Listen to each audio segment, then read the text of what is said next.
Welcome back, YouTube. I I was just thinking I'm getting near to the end of this slab table project that I've been working on for about a week or so, finishing it. Um, the slab my buddy and I milled 3 years ago, somewhere in there. It's maple, and anyways, I was getting towards the end of this project. This one I'm keeping for myself. Most of the slabs I've milled, I've sold just as raw wood, but this one I'm keeping for myself, and it's going to be a dining room table. Anyways, I was thinking about it, and I think there's a lot of people interested in doing this kind of work for themselves, making a table or whatever it might be out of a live edge slab. And I just wanted to talk a little bit about what it's like to put something like this together, some of the things you might think about ahead of time, and also some of the tools and supplies that you might think about purchasing if you're going to be doing this for the first time. I've done stuff like this before. No slabs this big. This one's about 6.5 feet by 3.5 feet, 4 inches thick, a little over 2 meters by like 1.33 meters, I guess, by whatever that is. I don't know, 10 centimeters or something. Anyways, you can do this. It's not that difficult to build something like this for yourself, especially if you buy the slab from someone. I've always used a chainsaw mill to mill all my slabs.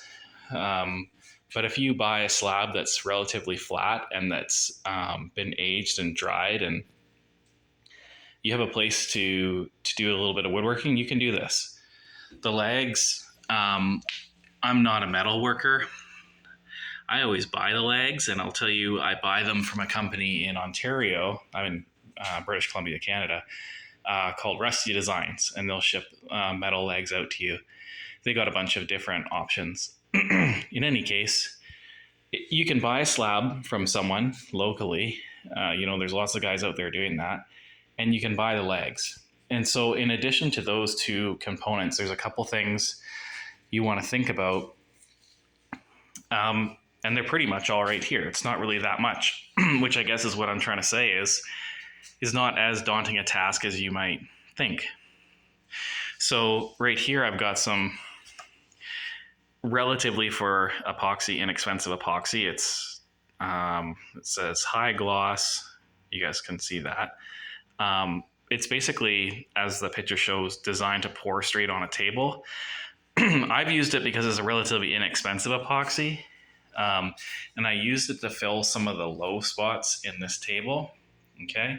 So I just poured it in, like I mixed it as per the instructions. It's really simple. Poured it in. And then I just sanded off whatever was proud or came above the level of the wood surface so that it was flush. And of course, when you do that, it looks all scuffed and opaque and nasty. But once you coat over that, it becomes clear. And you can see right down to the bottom, and it's kind of pretty. So that's what I use to fill some of the low spots in the table. That might not be necessary, the epoxy, in your case, depending on the piece of wood and what you're trying to accomplish. Or you may choose to coat your table entirely in epoxy. That's also another option. Okay, this is the Varathane brand product that I used. You can use pretty much anything. This stuff is widely available. I've used a variety of other things. A word about the level of shine to the finish. So there's gloss, semi-gloss, satin, and matte, I guess would be the flattest color. The glossier you go, some people really like that, but the more it shows imperfections and things like that, the light sort of catches the table. As you can see, this is not quite done setting up. This is the 4th coat on here. So it looks wet. But because it's semi-gloss, it will catch the light quite a bit. So I'd recommend something a little bit flatter. Maybe like satin is pretty nice and it's a little more forgiving. And then sandpaper. So this is just really simple Home Depot stuff, hook and loop sandpaper for your palm sander. 100 grit is really nice to start with for knocking stuff down.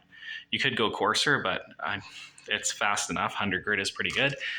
And then for the finer stuff, I use this to hand sand. I just hand sand between coats really lightly and gently, just to knock down any little burrs.